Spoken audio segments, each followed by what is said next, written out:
Hello, everybody, and welcome to the Ice-Burgh Recap, your home for Pittsburgh Penguins game recaps and analysis. You can find us on YouTube at Inside the Penguins or anywhere you get your podcasts from. It is once again a victory Saturday for the Pittsburgh Penguins.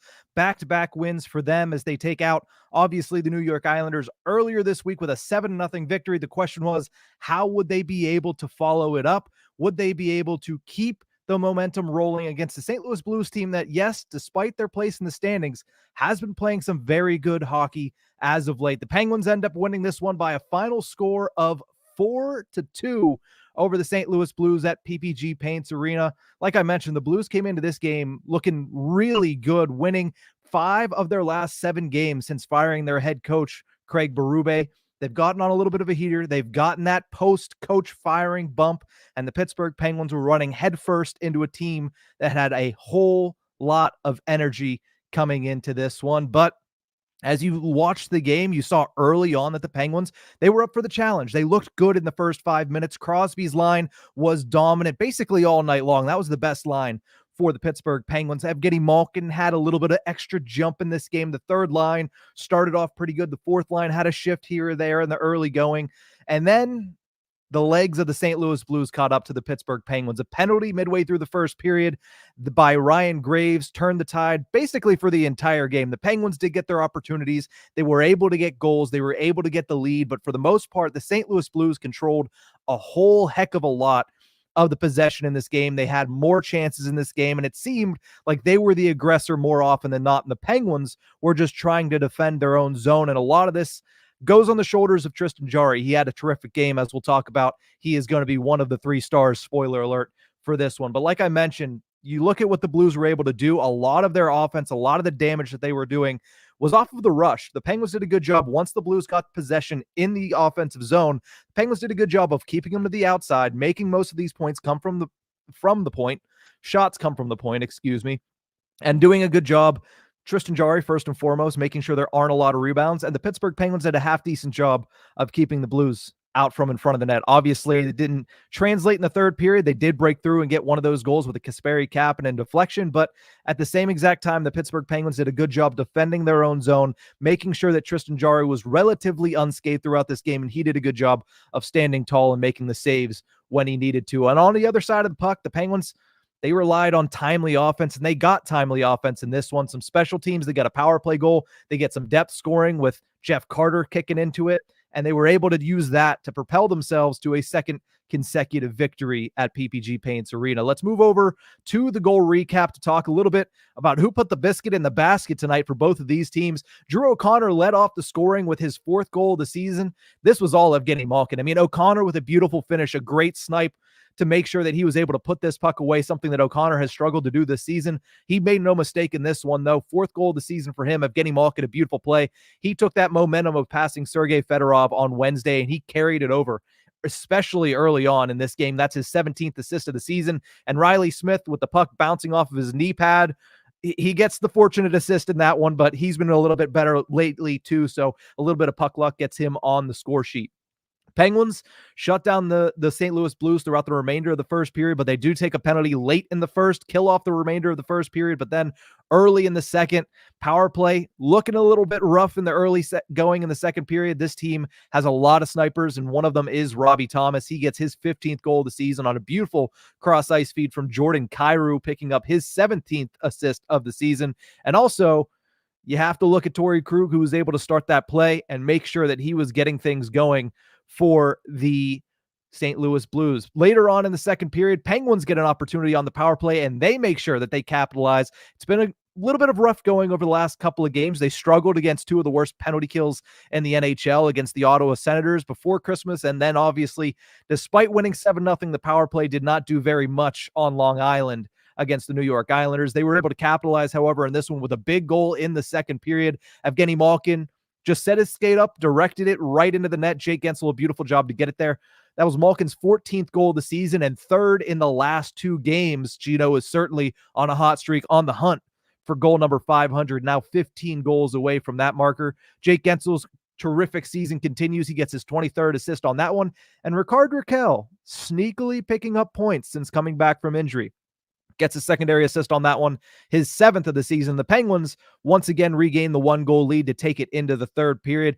Couple minutes into the third period, Penguins get a little bit of insurance. Jeff Carter scores his 4th goal of the game, and as we'll talk about in a little bit, that has always been a good omen for the Pittsburgh Penguins this season. Jansen Harkins picks up his first assist of the season, his first point as a member of the Pittsburgh Penguins. You know, never too late to get your first point as a member of the Pittsburgh Penguins. He's fighting for his position, his job right now, as you can see Brian Rust waiting in the wings. You can see Jesse Puljujärvi potentially waiting in the wings. Matt Nieto is starting to come back on his rehab. So Jansen Harkins trying to leave a mark, trying to make sure that he continues to hold a position in this lineup. He gets his first point of the season. Penguins go up 3-1, and they would have needed that goal because it was all St. Louis Blues from then on out. Kasperi Kapanen does get one in the back of the net. Seemingly all of his points this season have come against the Pittsburgh Penguins. He gets his 4th goal of the year, cutting the lead from 3-1 to 3-2 off of a redirect of a Scott Perunovich shot from the point. Perunovich gets his 6th assist of the game in this one.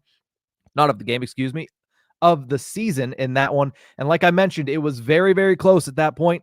Penguins, they were holding on by a thread, a couple of posts for the St. Louis Blues, so a little bit of puck luck for Tristan Jarry and the Pittsburgh Penguins. And at the end of it, it was the big guys coming up big time in the end. Sidney Crosby gets his 20th goal of the season, 16th 20-goal season for Captain Sidney Crosby. He is an absolute machine, and he's certainly putting the puck in the back of the net at an exuberant amount this season, more so than we've seen in years past from Sidney Crosby. 20th goal of the year for him in an empty netter. Jake Gensel picks up a 2nd assist of the game, his 24th of the season, and Erik Karlsson back on the score sheet.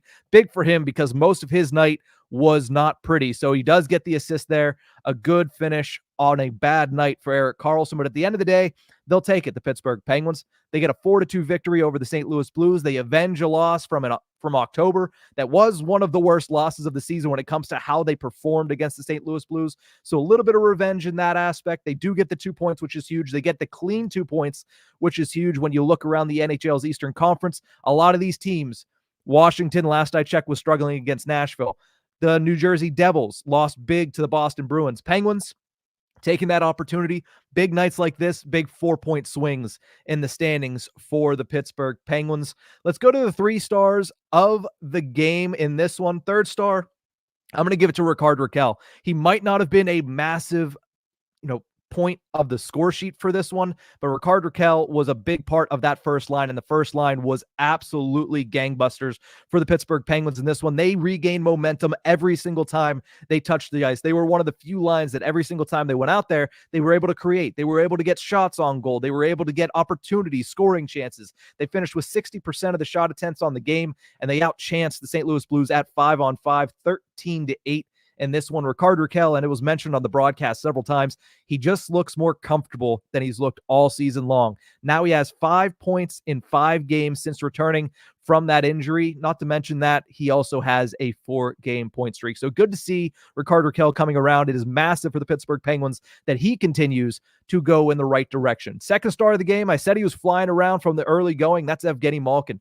He was absolutely on fire. And as GB99 says, Gino, I will be fire. Gino was fire 100%, and he is now the 2nd star of the game in my eyes. Finishes with 2 points in this one. That assist to Drew O'Connor was a beautiful goal, all set up for Malkin, even in the neutral zone. A good job attacking the puck, attacking the offensive zone, and laying a perfect pass out there for Drew O'Connor, who cleaned it up at the end of the day and get the Penguins on the board early on. And then Evgeny Malkin, go to the front of the net.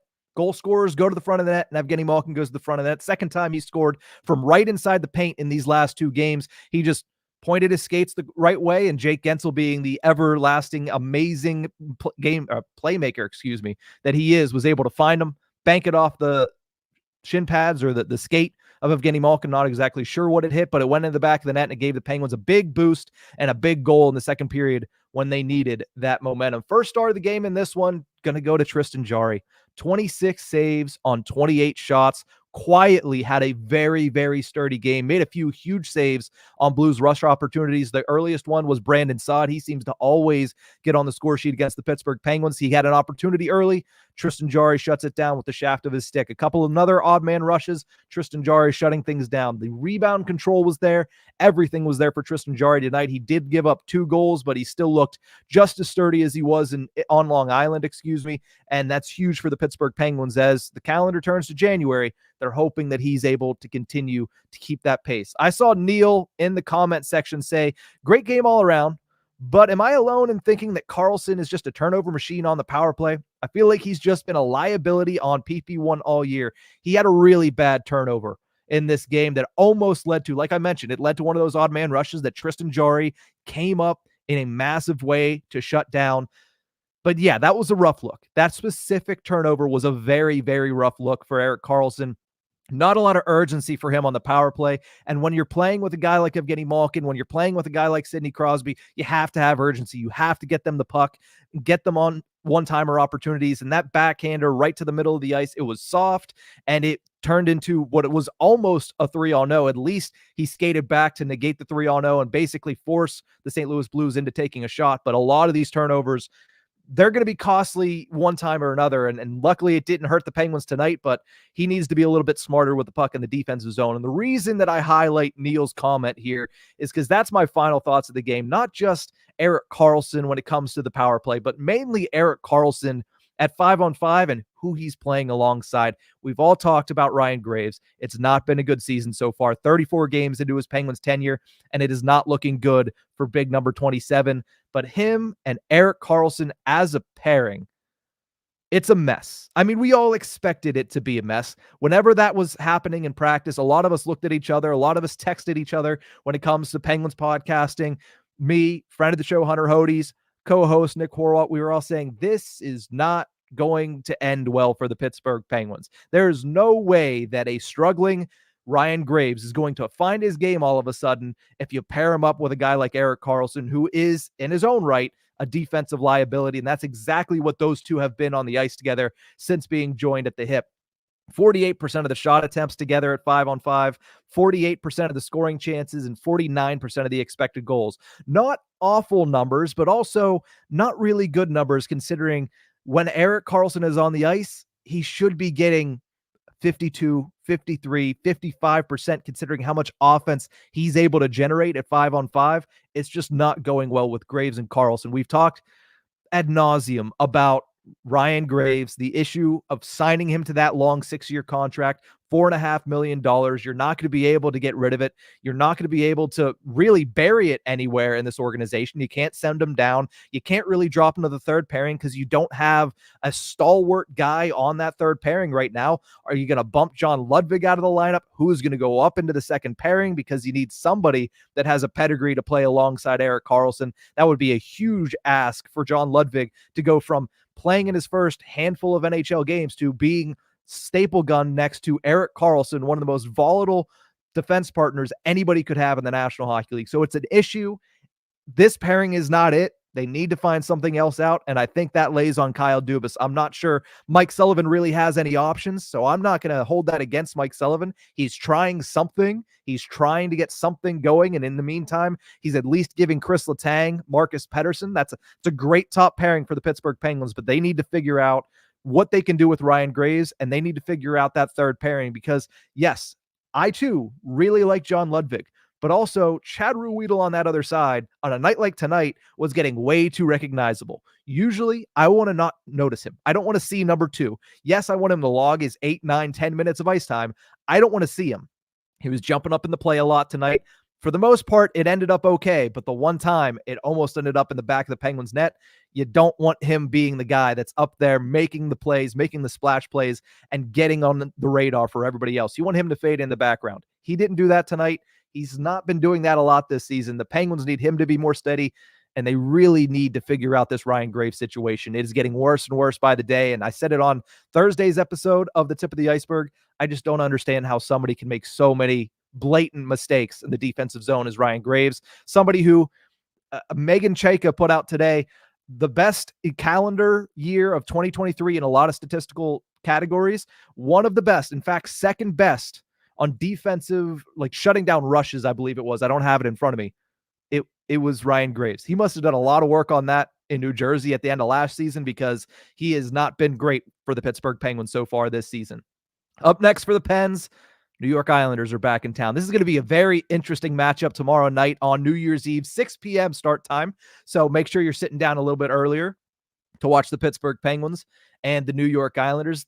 They're going to look for a lot of revenge over that 7-0 loss the Penguins handed them on Long Island on Wednesday. It's going to be a huge game for the Pittsburgh Penguins. Can they end the calendar year of 2023 on the right foot? Can they get that third win in a row? They need to start getting winning streaks of 3, 4, maybe even 5 games to climb back up into the standings. I do want to just go into the comment section, because a lot of you folks have been here for the first 16 minutes of this, and I don't go live too often, so I want to give some shine to those that have joined. Rob Harden said Jake Gensel was all over this game. He has been all over a lot of games this season, Rob. He has been extremely impressive for the Pittsburgh Penguins. There's a lot of talk now about, will he get extended? Will he get traded? It all depends on what the Penguins are able to do in January and February, what the future is for Jake Gensel. And also the contract stuff that we're not going to really hear too much about.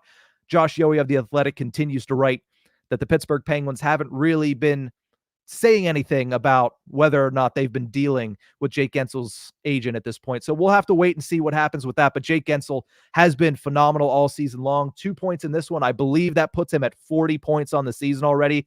He's just an absolute menace out there for the Pittsburgh Penguins. Him and Crosby, probably the best 1-2 punch, or at least one of the top 1-2 punches in the National Hockey League. G-Tot says Jari need to rest after carrying the Pens after another win. He just came off of a rest. He had 11 days off before that New York Islanders game. He goes out there, gets the shutout, doesn't have to face 30 shots, gets 2 more days off, and guess what? Didn't have to face 30 shots again tonight. 26 saves on 28 shots. So Tristan Jarry, I think, should be good to go. He probably isn't going to start tomorrow. They're probably going to turn to Alex Nedeljkovic. Jessica says Jari and the goalpost saved this game. The goalpost, 100%. 2 in the last 10 minutes of play. Tristan Jarry did his best to keep the Pittsburgh Penguins up in this game, but the post did its best as well. Very lucky for the Pittsburgh Penguins, but sometimes you'd rather be lucky than good. But that's going to do it for this one. Penguins 4, St. Louis Blues 2. Thank you to everybody that is tuned in live on YouTube. Remember to subscribe here on YouTube at Inside the Penguins, or you can find this podcast always right after the game or the day after the game.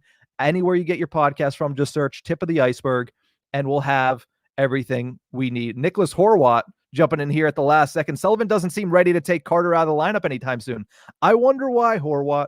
I wonder why. Jeff Carter has now scored 4 goals this season in 3 games, not in 3 games played, but in the 3 games that he scored, Pens are 3-0-0, and guess what? He's logged the game-winning goal in each and every one of them. Thanks to Horwat for bringing that up here at the end so I can make sure I get that into this game recap. But that's going to do it for this episode of the Ice-Burgh Recap. Thank you to everybody for tuning in. Remember, you can find us on YouTube. If you're not already here on the live, you can find us on YouTube at Inside the Penguins, or anywhere you get your podcast from.